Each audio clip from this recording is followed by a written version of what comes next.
Hai teman-teman, bersama saya Ahmad Nur Hidayat. Sampai jumpa lagi di acara YouTube channel kita. Saya sekarang dikelilingi oleh para pemuda dan pemudi luar biasa asal Kabupaten Kuningan. Ya, saya sebelum memulai tadi bilang, wah saya ini kira-kira nih grogi karena di hadapan kanan kiri saya ini orang-orang hebat, anak-anak muda hebat yang luar biasa, dan saya kira kok saya dulu waktu muda nggak kayak begitu gitu, jadi mengingat-ingat masa lalu nih, kok saya nggak bisa seperti kalian nih. Tentu teman-teman penasaran siapa sih di belakang, di kanan kiri saya ya. Pertama saya ingin memperkenalkan di sebelah kanan saya dulu, ini adalah Ricky Lesmana.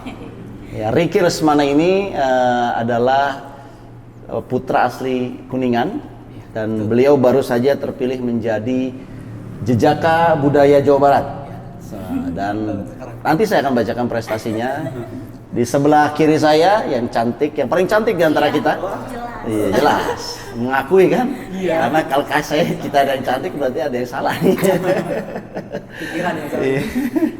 Namanya adalah Aulia Nur Rahmawati. Ya, ini termasuk perempuan yang tidak hanya cantik ya, lihat kan cantik kan, tapi juga berprestasi secara akademik dan juga kegiatan non akademik yang kita nanti akan explore.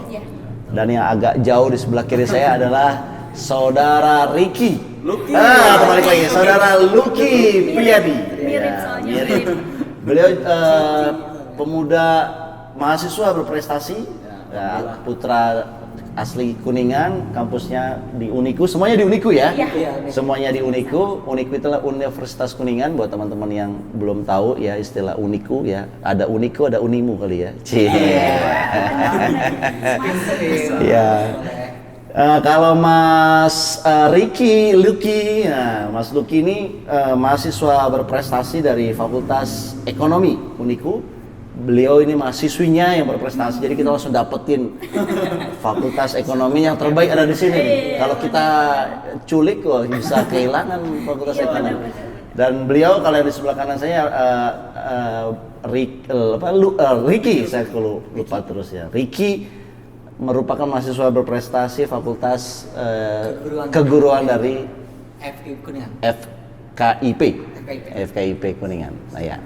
Baik teman-teman, kita akan tanya satu demi satu dari para pemuda dan pemudi yang berprestasi ini, kira-kira apa sih yang membuat mereka kok begitu cemerlang ya. Saya mau ke Mas Ricky dulu. Lucky dulu. Halo Mas Muhammad, salah terus saya. Masa terus. Mas Lucky. Laki, ya kan? Udah Laki Priyadi lagi kan? Udah Laki Priyadi ya, oke. Mas Lucky ini aktif di berbagai organisasi, masalah saya lihat mulai dari ini tarung derajat, marching band, korps protokoler mahasiswa, himpunan mahasiswa, teater Siliwangi. Kemudian ada juga ikut kampus mengajar. Magang, ini MBKM ya, dikti yang terakhir. Dan prestasinya mahasiswa tadi berprestasi dari Fakultas Ekonomi. Kemudian juga tidak hanya prestasi akademik, tapi juga juara satu short movie competition Universitas dari Sriwijaya. Juara satu Uniku Film Festival tingkat nasional. Juara 2 filmisasi Karpon Sunda tingkat Jawa Barat.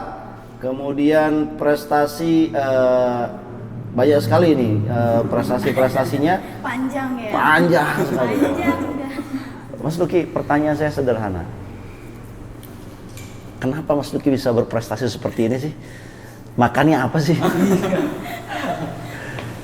Kalau Lucky pribadi sih, yang penting yang pertama mendengarkan.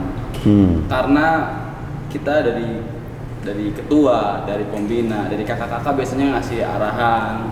Kalau kita bisa mendengarkan, karena mereka hidup lebih dulu, pasti mereka lebih tahu tentang kehidupan ini. Jadi harus bagaimana nih? Jadi mendengarkan yang tua. Setelah itu kita harus konsisten.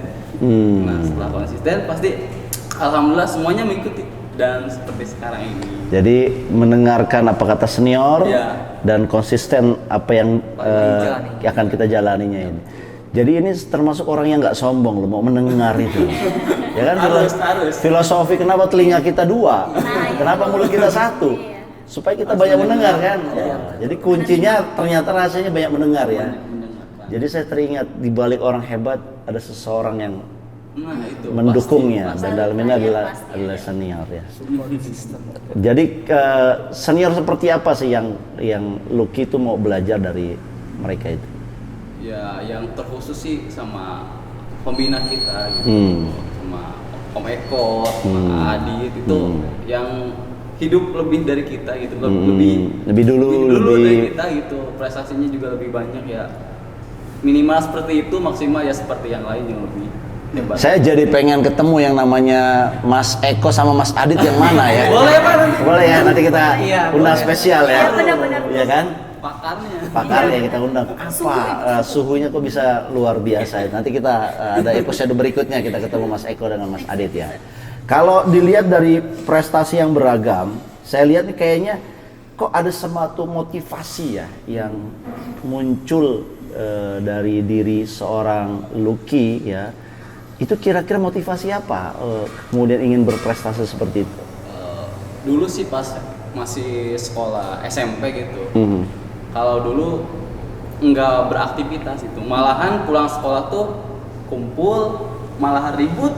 Oh, ribut tuh tawuran gitu. Iya, zaman-zaman itu. Iya. Emang kelihatan sih dari badannya gitu. Jagoan gitu kayaknya. Iya, nah pas lihat ke SMA, loh kenapa orang-orang pada bisa berprestasi gitu. Akhirnya ikut organisasi teater. Nah di sana mulai dapatlah, oh ternyata kita kalau bergaul sama orang yang benar pasti kita ke bawah benar, kita bergaul sama orang yang salah kita juga ke bawah salah. Jadi itu dulu, karena dulunya saya jadi orang yang beragajul lah, bahasa Inggris Bergajul ya, Pak. Bahasa Inggris ya. Semanci dapat orang-orang yang baik, alhamdulillah dituntun sampai sekarang gitu. Nah, saya tertarik tadi awalnya hanya pasif lah begitu ya, tapi kemudian masuk teater. Dan teater itu kayak mendapatkan pencerahan. Jadi sebenarnya apa yang didapatkan dari terlibat dalam sebuah teater? Sebenarnya di teater tuh bukan hanya kita belajar tentang berdrama, bermonolog, tapi yang terpenting itu tentang attitude. Kita di sana diajarkan tentang bagaimana cara menghargai orang, bagaimana cara harus mendengarkan orang, bagaimana kita harus menghargai dan sebagainya. Jadi bukan hanya kita belajar teaternya aja, tapi belajar tentang attitude-nya itu yang paling penting dan dibawa sampai sekarang. Iya. Ini menarik karena waktu saya sekolah, itu orang yang berprestasi itu biasanya yang jago matematika, jago bahasa Inggris, iya kan? Yang IPA baru kemudian kalau ini bagus semuanya berprestasi. Nah kalau ini ternyata nggak, malah dengan teater, jadi malah semuanya bisa begitu ya. Nah mungkin di teater itulah kalian mendapatkan satu ilmu yang apa istilahnya emosionalnya itu, jadi ya gue tampil apa adanya kan. Dalam teater kan apa jati diri kita tampilkan, bukan begitu ya? Jadi. Nah kalau dilihat dari apa istilahnya prestasi di kampus, bagaimana cara Lucky mengimbangi antara waktu belajar akademik dengan waktu yang non akademik, itu gimana cara mengimbangi? Kalau sih lihat dulu skala prioritasnya, yang mana yang harus diutamakan gitu. Kadang juga emang bisa berbarengan juga gitu. Jadi yang mana yang lebih penting, yang lebih gawat itu harus diutamakan, entah itu berkegiatan ataupun berkuliah, atau jadi intinya kita harus mengutamakan dulu. Tapi ketika emang kedua-duanya bentrok, paling Lucky kayak milih ini mana nih yang paling berharga di hidup Lucky gitu. Kalau emang kayaknya di kegiatan aja ya, emang sering juga gitu kuliahnya malah enggak gitu, tapi kegiatan masuk gitu. Jadi ya kadang kayak gitu. Dulu tuh ada kesan orang yang punya aktivitas banyak ya di luar itu pada bodoh-bodoh, ya kan? Yang jadi aktivis itu biasanya akademiknya terbelakang. Nah ini contoh role model ya guys. Ya ini Lucky Friadi. Ya, ini kalau misalkan teman-teman nanti mau, saya mau jadi seperti Mas Lucky nih, gimana kok prestasinya banyak di luar, tapi di akademik juga keren. Tanya. Nanti kita mintain ya IG-nya apa IG-nya Mas Lucky? IG-nya apa? Lucky_Priadi. Nah, Lucky_Priadi. Nanti kita subscribe ya sama-sama. Kita jadi generasi yang kolot ini. Aduh. Ya, oke. Nanti saya akan kasih alamat-alamat IG dari masing-masing kita ini biar nanti teman-teman bisa follow ya, bisa follow. Kalau YouTube saya baru subscribe gitu ya. Nah, sekarang kita mau nanya-nanya yang paling cantik. Ya. Aulia Nur Rahmawati. Kalau saya lihat CV-nya nih ya, pendidikan Universitas Kuningan Manajemen, IP-nya guys 3,7. Wow. Kemudian prestasi dan penghargaannya mahasiswa terbaik ya Fakultas Ekonomi, juara 1 Uniku Film Festival tingkat nasional, juara 1 Short Movie Competition, juara 2 filmisasi bahasa Sunda tingkat provinsi, Ambassador Festival Mahasiswa Baru Pelajar Indonesia, finalis Brand Ambassador Trihome, dan ternyata aktivitas yang lainnya ya Teater Siliwangi 106 sebagai pelatih dan mentor. Jadi saya berkenalan sama seorang pelatih ini, padahal kayaknya masih muda ya. Sejutacita.id sebagai Ambassador Festival Mahasiswa Baru, Inventory.id, wow, S-Talent, wow, kita tepuk tangan nih. Ih, malu. Banyak lagi prestasi yang lain. Saya mau nanya sama Aulia. Aulia, pertama mengenai prestasi dulu. Kan kamu masih muda nih. Berprestasi di waktu muda, kan biasanya orang prestasi nanti aja kalau udah tua. Iya sih. Kenapa kamu pilih berprestasi di waktu muda? Apa yang melatar belakangi itu? Kalau menurut aku yang ibaratnya latar belakang aku tuh bener-bener kayak aku tuh pengen ada keinginan buat berubah. Karena ketika pas aku SD, SMP, bahkan SMA itu tuh nggak punya temen yang mana aku tuh punya circle tapi langsung ditinggalin. Nah aku tuh kayak wah ini orang-orang kayaknya nggak nyaman atau gimana lah, kita nggak klop. Nah aku tuh kayak pengen buktiin gitu sama orang-orang, terutama ya keluarga lah gitu, kayak aku tuh bisa kok gitu. Dan kayak menurut aku masa muda kalau misalnya cuman buat nongkrong main itu kan maksudnya bisa aja, cuman di samping itu masa iya sih aku nggak ada hasil gitu hidup selama muda. Apalagi yang namanya cewek kan bisa dibilang cewek katanya kalau udah nikah tuh nanti ujung-ujungnya banyak ngurus rumah tangga. Nah itu tuh kayak buat pikiran aku tuh iya ya, kalau misalnya aku udah nikah kan di bawah suami, jadi aku tuh nggak bisa explore diri aku gitu loh. Aku nggak bisa ikut ini itu, ikut lomba ini itu. Dan menurut aku kayak setiap penghargaan yang aku dapat sekecil apapun itu tuh aku kayak selalu mengapresiasi diri aku, karena salah satunya itu yang bikin aku buat ayo ikutan lagi, ayo bikin ini lagi, ayo toh orang-orang yang kemarin ninggalin pun ketika aku sekarang kondisi aku kayak gini nih, mereka kenal aku dengan aku yang baru gitu. Dan mereka tuh langsung kayak Aul apa kabar? Kemana lu kemarin?